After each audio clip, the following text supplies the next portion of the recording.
Your word for today comes from Romans chapter 12 and verse 2. Do not be conformed to this world, but be transformed by the renewing of your mind. You see, true change starts when we let God renew the way we think. And we should allow God to reshape our thinking. Old attitudes and habits, they can hold us back.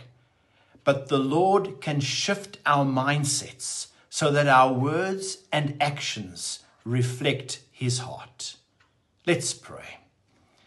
Lord, I pray that you will come and renew my mind and reshape my attitudes.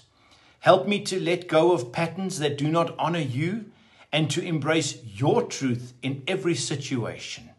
Make me better each day as you transform my thinking and as you guide my heart. In Jesus' name, amen.